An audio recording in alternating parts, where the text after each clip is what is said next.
What I'm going to do is to open up the air filter housing, push down on the two lugs, just pull this cover forward and remove the air filter. And you can see there's a little bit of dust where the spiders have been in there, but all in all it's fairly clean. And of course it's dry, not soddening oil and not wet. So I think this air filter is serviceable.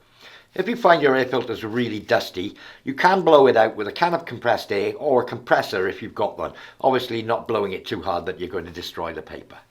So that done, we can replace the filter. With the basics, we're just going to check the spark plug. So the spark plug is located behind the spark plug cap here. So we'll gently pull off the spark plug cap from the spark plug, taking care not to yank it clean out and we might damage the cable. I'll just tuck that to one side. So here we can see the spark plug.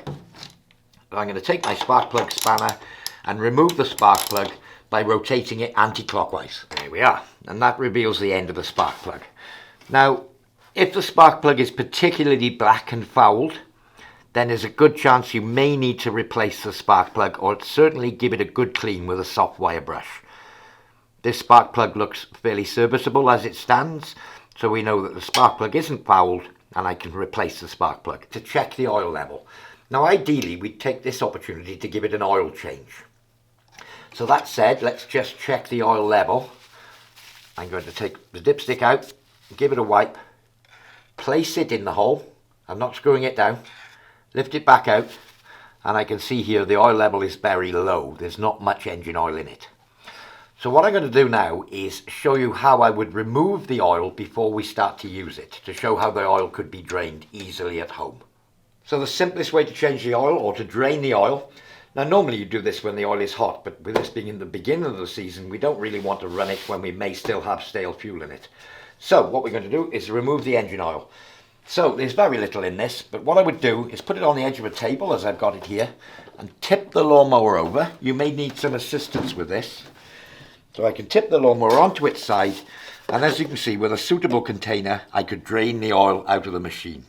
But there's actually no oil in this. So that done, with the oil completely removed, we can place it back on its four wheels, and now we're ready to top up the engine oil. We're going to move on to the fuel system. Now we need to think about our own safety here. I happen to be in the studio here at the moment, so I haven't got any fuel present. But if you're going to be draining the fuel system, which is a good chance you're going to have to do, you need to do it in a well-ventilated area, ideally outside and away from any sources of ignition. So just bear that in mind, because we're going to be having fuel open to the environment when we drain the system. Okay, so let's move on.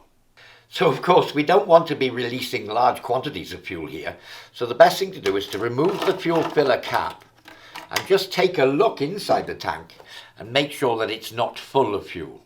If it is full of fuel, the ideal scenario would be that you had a fuel extractor or vacuum unit to suck the fuel tank dry. If not, you can use the same method as we did with the oil. Get yourself a suitable container, some suitable blue roll or paper roll, what have you, and pour the fuel out of the fuel tank into the container by tipping the lawnmower. As I said earlier, this particular fuel tank is empty, but it's well worth completely draining the fuel tank, as much fuel out as you can, by pouring it into a suitable container before we move on to the carburetor. So moving on, we need to drain the rest of the fuel system. To do that, we need to remove a plug from the carburetor float bowl, which is located here on the right front hand side of the lawnmower. So again, we're going to be having fuel coming out, so I'm going to take some paper towel or absorbent material and put it underneath. So fuel flows from the top up at the fuel tank, down through the fuel pipe and fills this float bowl. So you will notice that there's a nut on the underside of the float bowl, here, pointing vertically downwards, and that's what keeps the float bowl on the carburetor. And this bolt here is the drain plug, and it's pointing towards the front. So we can get a spanner on there and turn it anti-clockwise, and we can unscrew it. Now take care, there's a small red washer underneath this which seals the drain plug. Make sure you don't lose that when you remove the drain plug. So I can completely unscrew the drain plug, and any fuel that's in the fuel system or the carburetor float bowl will drip out onto your rag. Have a bit of a supply of rag at the ready, depending on how much fuel is left. As I said earlier, this one is completely empty. So leave it a few minutes until every last drop has come out, and then, again, as I said, making sure we don't lose the little red washer, we can replace the drain plug. At this point, we would refill the machine with petrol. So again, being careful not to spill any, we'll fill the fuel tank, roughly a litre of fuel, and replace the fuel cap. Should you spill any fuel, make sure that you give it plenty of time to evaporate, and make sure you wipe up any spilt fuel. So we're ready to try and start the machine.